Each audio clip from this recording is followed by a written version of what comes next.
What's up, guys? Mike Olson here with the Moody Olson team, along with my partner, Justin Moody, as always. And today we are doing number 3 in our Vegas versus series. Today we're going to talk about Las Vegas versus one of my favorite cities in the Southwest, Phoenix, Arizona. As always, we have 6 talking points that we're going to talk about. We use the same 6 talking points for all of our videos so that we have a sense of consistency across these videos and so that the data that we share with you is consistent from comparison to comparison. And that data that we're going to talk about today is housing market, cost of living, the job market, crime statistics, entertainment and nightlife, and outdoor living. So without further ado, let's get right into it. I'm going to kick it over to you, Justin, and tell me a little bit about the Phoenix housing market versus the Las Vegas housing market. All right. I'm pulling up my phone.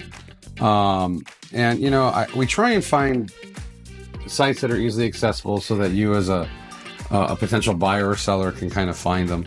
So, and we try and tell you what sites we're using to get information. I'm using a site called bestplaces.com.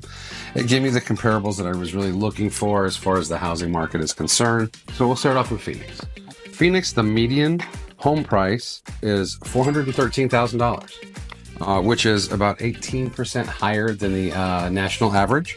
So it kind of gives you an idea of what you'd be getting for your dollar there compared to Las Vegas, which is the median home price is $384,000, which is just about 12% higher than the national average. Now, both cities have done most of their expansion in the last 25 years. Most of the homes, about 40% of the housing built in Phoenix and Las Vegas are going to be comparable as far as age. The last 25 to 30 years, both cities have really grown. There's not going to be a lot of differences here. Right. Maybe architecture, you might see more adobe in the Phoenix area versus here you're going to see more stucco. You see more flat roofs versus more of the tile type roofs that we have here in Vegas. More pitched roofs for sure here. But the houses are going to be very similar. The neighborhoods are even going to be similar as far as the way they're laid out and they're structured. You have a lot of master plan communities in Phoenix, just like you have here. In Las Vegas, they're both going to have more historical communities. Homes built in the 20s, 30s, and 40s, just like you will have here.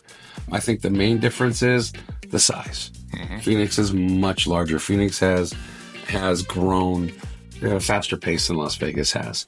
We have about 5 million people living in Phoenix right now versus about 2 million people living in Las Vegas, which is a number we just hit. So the time that it takes to travel, Phoenix is going to be a lot longer than it will be in Vegas.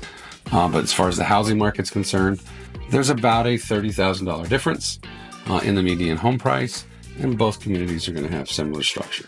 Right.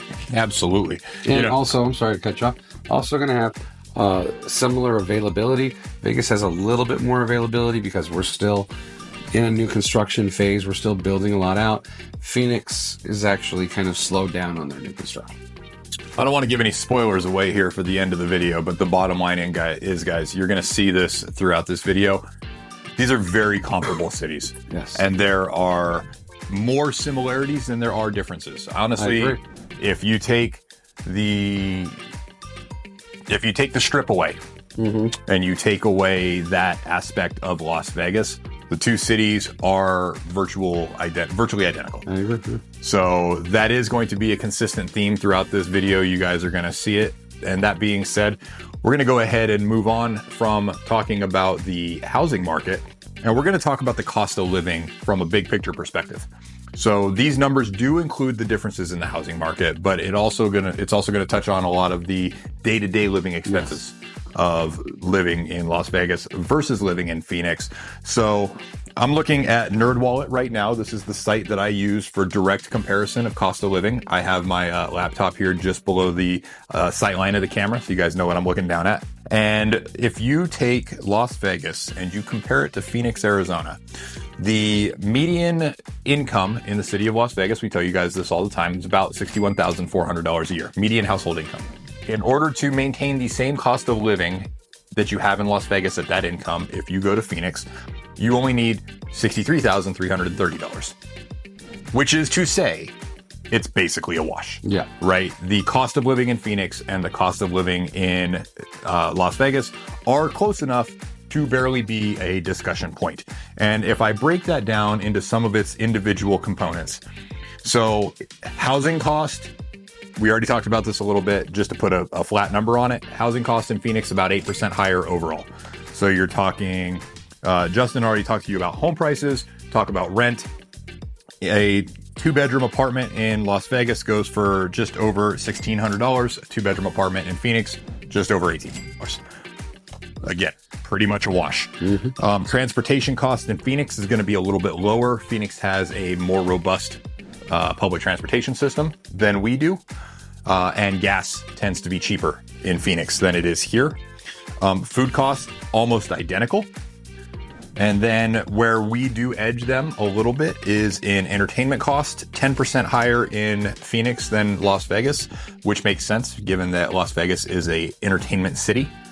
And then for healthcare costs, 8% higher in Phoenix than Las Vegas. But guys, these little single digit percentage differences are not necessarily enough that you're going to feel them in your day-to-day life. If you are able to live comfortably in one of these cities, you're going to be able to live comfortably in the other. It's not a situation like with our previous videos with San Diego and with Seattle, where you're talking 50 to 100% higher cost of living. So Phoenix, Las Vegas, cost of living, almost a wash. It really comes down to some of the other intangibles that we're going to get into moving forward with this video. So let me take a look at my notes here. Let's talk a little bit about how you're going to afford those cost of living expenses, Justin, and let's talk about the job market. So Phoenix's job market is actually completely different than Las Vegas's job market. Las Vegas, obviously, it's known for its hospitality. You know, that's going to be, you know, one of the top employers in town is the casinos, the hotels, the restaurants. But Las Vegas also has a burgeoning tech scene. We have companies like Switch, Amazon, Google, and Zappos downtown, which are really growing their presence here in the Valley and becoming top employers. Also, they pay very well. Now, compared to Phoenix, where Phoenix, you have more of a corporate setup, a corporate structure in Phoenix. You have larger companies that have their corporate offices there. You have places like Synchrony Bank, huge lender, huge credit card company. They're corporate based out of Phoenix. GE has a big presence in Phoenix as well. So you have more corporate structure there in Phoenix. Healthcare is one of their top employers. And actually one of the bigger workforces in the Phoenix area is education, because you have the University of Phoenix corporate headquarters there as well. So the employment structure there is going to be a little bit different. The average salary is actually pretty comparable as far as Phoenix versus Vegas. The average salary in the Phoenix area is a little under $80,000 for a household. And here in Las Vegas, it was, what did we say? It was $61,000. 64, yeah. 64,000. So, you know, they're very comparable to help offset that cost of living. Again, like Mike has said before, all things being equal, the things that are going to separate Phoenix from Las Vegas is what do you do for a living or what do you want to do for a living, and the things that you enjoy to do outside of work. So that's kind of the job market there. Both cities are growing and expanding. Las Vegas is one of the top job markets in the country. Phoenix is right there in the middle. So I would say that based on trying to find work or trying to get into a new field, Las Vegas might have a slight edge. But again, Phoenix is a great place, and it's a great place to work as well. So again, that's going to come down to what do you want to do for work, or what you do currently do for work, on which city's going to be best for you. Right on. So would you say, Justin, and I looked a little bit at some of those statistics as well when I was doing my research for this video, and would you say it's a fair assessment to say that in Phoenix you're going to have more white-collar office-type jobs, whereas Vegas is going to have more service industry jobs because of the tourism industry that we have here? Yes, right now I would say that, yeah, in Phoenix you're definitely going to have more of the white-collar jobs. And in Vegas, you'll have more of the service industry jobs. But like I had mentioned, Vegas has definitely made a turn and a change as far as the top employers. You're starting to see those white-collar jobs kind of creep up. And don't get me wrong, when I say, or Mike says, service industry, that doesn't mean that you're necessarily waiting tables or bussing tables or dealing poker or blackjack. There are so many other jobs behind the scenes that you may never see in marketing, in sales, and the retail aspect of the casinos and hotels as well. So there's a lot of different things other than being on a casino floor or cleaning a hotel room as well. Absolutely. So from talking about the job market, we're going to go ahead and make that awkward segue over to talking about crime statistics, right? And this is one area that Las Vegas is definitely going to come out a little bit ahead. So as always, I'm using US News and I'm using their crime statistics for overall crime rate, violent crime, and property crime. And the bottom line is that Las Vegas beats Phoenix in all three of these areas. So this is our first comparison where Las Vegas comes out ahead in all three categories. US News uses the crime index for every city, where they have an overall number assigned on a scale of 1 to 10, with 10 being the best, 1 being the worst. Vegas comes in at an 8, and Phoenix comes in at 7.2, which is slightly higher than similarly sized metro areas nationally. And Las Vegas is slightly lower crime rate than similarly sized metro areas nationally. And then we can break that down into its individual components. Crimes per 100,000 people. Vegas comes in slightly higher than the average rate on violent crime at 410 crimes per 100,000 people. And Phoenix comes in slightly higher than Vegas at 483 crimes per 100,000 people. So both cities slightly above the national average. Phoenix faring a little bit worse than Las Vegas in the violent crime statistics. Moving on to property crime. Property crime is an area where Vegas shines. Vegas has a lower than average crime rate at 1,700 property crimes per 100,000 people per annum, as opposed to Phoenix, that is higher than the national average at 2,309 violent crimes per 100,000 people. So about, let's see, what is that? About 500 more crimes per 100,000 people per annum. Okay. So across the board, Vegas does slightly better. Now, that being said, I don't think I would necessarily consider Phoenix a particularly dangerous city. No. I've spent plenty of time there. As a matter of fact, I am actually going to Phoenix tomorrow to spend a weekend with my good friends down there. Yeah. Going to be riding my motorcycle down there, taking my girlfriend with me. We're very excited about the weekend. And I travel to Phoenix frequently. I have a lot of good friends that live there. And I have absolutely no fear walking around Phoenix. Now, like any metropolitan city, you're going to take your necessary precautions. There's certain areas that I wouldn't necessarily go just because I'm not familiar with them. Just like you have to in any metropolitan city, you have to make smart decisions to be safe. But that being said, I don't consider Phoenix to be a particularly dangerous city. The statistics are what they are, slightly higher than average numbers. But as metropolitan cities go, I think it's perfectly fine. Las Vegas is obviously what it is. We talk about it in all of these comparison videos. We're great on property crime, a little bit worse than average on violent crime. But that being said, I feel perfectly safe here, and I've never felt anything but. Mm-hmm. So, and as two fathers of girls, we can say that we both feel pretty safe here. Yeah, absolutely, for sure. So enough of that.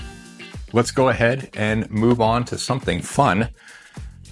Let me take a look at my notes here. Justin. Let's talk about entertainment and nightlife. Entertainment and nightlife, some of my favorites. All right, guys, no matter what I say, Vegas is going to come out on top. Vegas is the entertainment capital of the world. You have the best shows. You have the best bars. You have the best clubs. You have the best entertainment that you can find, usually within about a 3-mile strip of each other. So Vegas is always going to come out on top. That doesn't mean that Phoenix lacks. Obviously, Phoenix is a huge city, over 5 million people. So they're going to attract a lot of the big name shows, concerts, plays, things like that you might be into. But Phoenix is more of a localized nightlife in certain sections of the city. Downtown Phoenix is becoming much more vibrant with lots of microbreweries. Mike's going to like that. Draft houses, smaller, more intimate gatherings as far as some of these patio restaurants that might have live music. It's all very walkable in that area, but it's definitely going to be spread out in different parts of the city. So depending on what you want to do that night, you might be able to go to an area that's has 5 or 6 different places that you can walk to, but you're going to be limited to that entertainment venue for the night unless you want to drive or Uber all the way across town. Yeah, you don't really have a lot of those walkable downtown districts where you've got a bunch of restaurants and a bunch of little, dive bars or what have you in close proximity, like what we have on, like, say, Water Street. Yeah. Or if you do, we're, as non-Phoenix locals, not familiar with them. So if you guys know of some great downtown districts where you got a bunch of restaurants and a bunch of bars all congregated in one area, and you can go down with your friends and spend a Friday night, on a little bar crawl or having some good food, please comment down below and tell us about it, because we don't want to misrepresent the city. We're more than happy to admit our ignorance in areas that we're not experts. But in my experience, in the times that I have spent visiting Phoenix, which again are numerous, usually it's, we jump on the bikes or we jump in a car, we go somewhere nice for dinner, and then we get back on the bikes or back in the car and we go to a bar. Yeah. Right. And and that's kind of how it is. Whereas here in Las Vegas, we might go down to downtown Summerlin and you have everything right there. Or you might go down to Henderson and go to Water Street and you got everything right there. And then of course, we have the Strip and we have Fremont Street. We have, and like we guys tell you in all these videos, nobody's going to compare with that. But I will tell you one place that Phoenix, at least for now, has us beat in the entertainment segment. And that is a professional hockey team and a professional football team.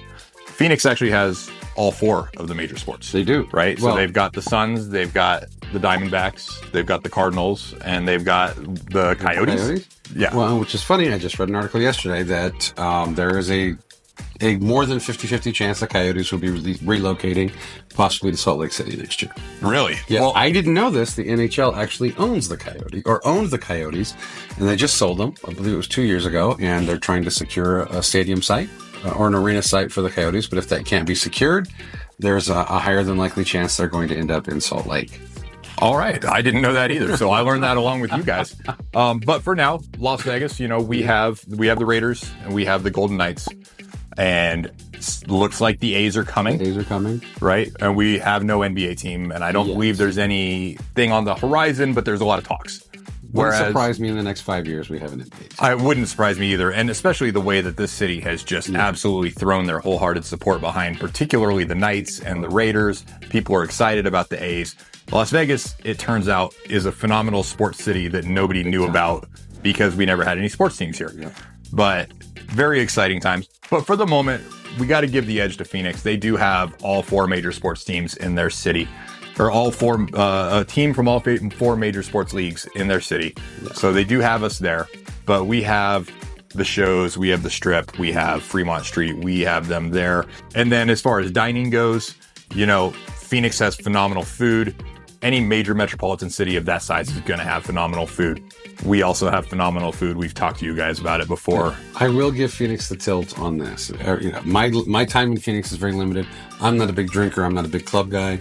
I don't want to step on your toes, so I really only go down to Phoenix for golf and one other thing, Mexican food. So I will always give Phoenix the nod as far as Mexican cuisine over Vegas any day of the week. And understandably so. The Mexican food in Arizona in general is fantastic. I've spent quite a bit of time in Tucson. I know this is not a Tucson video. And we probably aren't going to make one because it wouldn't necessarily be fair. Tucson's a much, much smaller city than Las Vegas. But I don't know. You guys want to see us make a Tucson video? We'll make one if you guys want. Comment down below. But I remember, this is a quick side note here. I was in Tucson for a family gathering. This was probably about 10 years ago. And I was driving around with my mom. And we started getting hungry, decided we wanted lunch. And I was like, all right, we're just going to drive around for a bit. I'll know it when I see it.